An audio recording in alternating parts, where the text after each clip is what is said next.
आज कहानी भारत के उस बब्बर शेर की जिसने जलियांवाला बाग हत्याकांड के 21 साल बाद प्रतिशोध लिया था। आज कहानी उस सरदार की जो शहीद भगत सिंह को अपना गुरु मानता था। आज कहानी उस वीर की जिसने बर्बरता का पर्याय मानने जाने वाले जनरल डायर को उसके कर्मों की सजा दी थी। अनजान कुर्बानियां में कहानी आज सरदार उधम सिंह की जिसने अपने लक्ष्य के अलावा और कुछ नहीं सोचा और उस लक्ष्य को पूरा करने के लिए अपने जीवन को आहूत कर दिया। सरदार उधम सिंह का जन्म तो 26 दिसंबर 1899 में हुआ था, लेकिन उन्होंने असल जन्म तो उस दिन लिया जब पंजाब के लोग धूमधाम से बैसाखी मना रहे थे। यह वो दिन था जब ब्रिटिश अधिकारी जनरल डायर ने जलियांवाला बाग में इकट्ठा लोगों को चारों तरफ से घेर कर अंधाधुंध गोलियां चला दी थी। उस वक्त पंजाब के गवर्नर माइकल डायर थे। उन्होंने ही इस नरसंहार करने का आदेश दिया था। इस गोलीबारी में हजारों की संख्या में लोगों की मौत हुई। इसमें बच्चों, बुजुर्ग, महिला, पुरुष सब शामिल थे। इस घटना ने पूरे देश की अंतरात्मा को हिलाकर रख दिया था। इस घटना ने लाखों क्रांतिकारियों के जन्म की नींव रखी थी। भारत के लोगों के मन में जनरल डायर और अंग्रेजी हुकूमत के खिलाफ गुस्से की आग धधक रही थी। 13 अप्रैल 1919 की घटना ने कई क्रांतिकारियों को जन्म तो जरूर दिया, लेकिन उस घटना का प्रतिशोध लेने के लिए सरदार उधम सिंह ने उसी जलियांवाला बाग की मिट्टी को हाथ में रखकर बदला लेने की कसम खाई। उधम सिंह जब 7 वर्ष के थे तभी उनके माता पिता की मौत हो गई थी।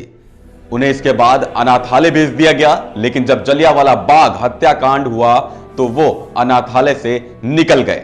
उस समय उनकी उम्र तकरीबन 20 साल थी। अपने दिल में बदले की भाव लेकर वो अगले 20 सालों तक कई देशों में छोटी मोटी नौकरियां करते रहे। इस दौरान उन्होंने अपनी पढ़ाई भी पूरी की। लगभग 20 सालों तक वो जरूर अलग अलग जगहों पर काम करते रहे, लेकिन जनरल डायर की हत्या को जो उन्होंने कसम खाई थी वो नहीं भूले थे। कई वर्षों बाद वो ऐसी स्थिति में आ गए थे कि अगर वो चाहते तो आरामदायक जीवन भी जी सकते थे। उनके पास उस समय तक सभी सुख सुविधाएं उपलब्ध थी। ऐसा माना जाता है कि लंदन में एक ब्रिटिश लड़की के वो करीब आ गए थे। हालांकि लोग कहते हैं कि वो उस लड़की के करीब इसलिए आए थे ताकि वो अपनी योजना को पूरा कर सके, और उन्होंने अपनी योजना को पूरा भी किया। जनरल डायर की मौत उधम सिंह के लंदन पहुंचने से पहले ही हो गई थी, इसलिए उनका निशाना बना तत्कालीन समय में पंजाब का governor Michael Dyer. Sardar Udham Singh अपने पद से बिल्कुल नहीं डिगे। 13 मार्च 1940 जलियांवाला बाग हत्याकांड के ठीक 20 साल बाद सरदार उधम सिंह ने अपना प्रण पूरा किया। इस दिन General Dyer Central Asian Society की लंदन के कॉक्सटन हॉल में कार्यक्रम का हिस्सा थे और वो भाषण दे रहे थे। तभी अचानक उधम सिंह ने एक के बाद एक 6 गोलियां डायर के ऊपर चला दी। आसपास के लोग हक्के बक्के रह गए। किसी को कुछ समझ नहीं आया आखिर हुआ क्या है। खुद जनरल डायर ने भी शायद कभी नहीं सोचा होगा कि उसने जो 20 साल पहले कुकर्म किया था उसकी सजा उसे 20 साल बाद मिलेगी, जब वो रिटायर होकर आलीशान जिंदगी जी रहा होगा। कहा जाता है कि मौके पर सरदार उधम सिंह ने बंदूक को किताबों के बीच छुपा कर लाया था। जैसे ही गोली चली, पुलिस मौके पर पहुंच गई और उधम सिंह को गिरफ्तार कर लिया गया।